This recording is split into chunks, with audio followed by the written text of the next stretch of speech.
Okay, our next question will be the last question, Congresswoman. Maureen D. from Astoria asks, what are the actions we should be taking right now as individuals concerned about the way the country is moving towards fascism? hmm Very good question. I want to take this moment to really speak to all of us about this issue. In a time like this, it is very important to understand that authoritarians rely on the perception of power, not on the reality that they have power. They need people to believe that they are more powerful than they actually are. And and that is why it is very important for us to even just mentally recognize that. Donald Trump is less popular than he has ever been. He is underwater on virtually every issue. If you oppose and are disgusted by what this administration is doing, you are in the company of a majority of Americans. You are not alone. More people disapprove and are opposed to this administration right now than they are in support of this administration. Those are the numbers. In order to mask that reality, Donald Trump is trying to take control of the media using kind of extortion style tactics. We all saw what happened with Jimmy Kimmel. We all saw earlier this year what CBS did with Stephen Colbert. These are not just small or flippant things. These are exercises in power. And when I say what we can do as individuals, uh, the reason I highlight this is because it is an excellent case study in how powerful our individual actions are. CBS announced that they were ending Stephen Colbert's show after I'm trying to even recall what Colbert had said critical of the Trump administration, but nevertheless, they announced out of nowhere the ending of his show. And the Trump administration, as we have seen, has threatened the FCC licenses of people who air their political critics. Now, as we said, what the Trump administration says it's going to do versus what it is actually capable of are two different things. They rely on everyone complying in advance out of fear. We cannot be scared of this administration. The risks are very real. We must look after one another.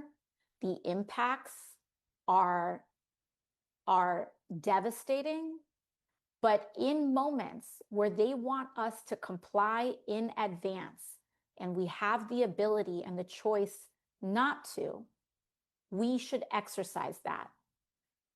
What that also means is that where CBS made this choice, the cowardly choice around complying in advance, what happened with ABC is that they also tried to comply in advance. But you all and everyday people started to take matters into our own hands. ABC is owned by Disney, and people started to say, if you comply with authoritarianism, we are going to vote with our pocketbook. There were widespread cancellations of subscriptions, whether it's your streaming subscription, whether it was people's family vacations, and they started voting with their pocketbooks. And it works. It works. You can just ask Target earlier this year when they announced that they were going to comply in advance by trying to eliminate all of their DEI programs in order to appease the Trump administration. People voted with their pocketbook. and they said, we're not going to go to Target anymore. And they have been paying the price. And since they've paid that price, and since people have been voting with their pocketbook, they, in lots of institutions, have started to change course. So it may sound silly, and cynical people may say that your streaming service doesn't matter, or that this little individual choice won't make a difference.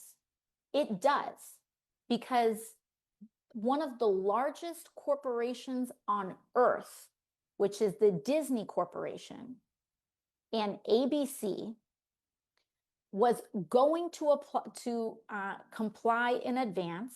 They did for a moment by pulling Jimmy Kimmel off the air. And because of you and everyday people not choosing to listen to the cynics that say canceling your subscription isn't going to do anything, people started acting with their hearts, and they started acting in alignment with themselves. And those boycotts changed the course. I can't even imagine the consequences of the Disney Corporation bringing themselves to heel for the Trump administration around their threats to the FCC.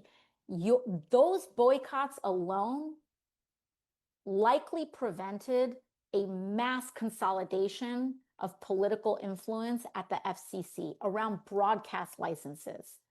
So I want to encourage each and every one of you, when a cynic says protesting doesn't matter, or boycotting or canceling a subscription, or making different choices doesn't matter, do not listen to them. Don't listen to the cynics.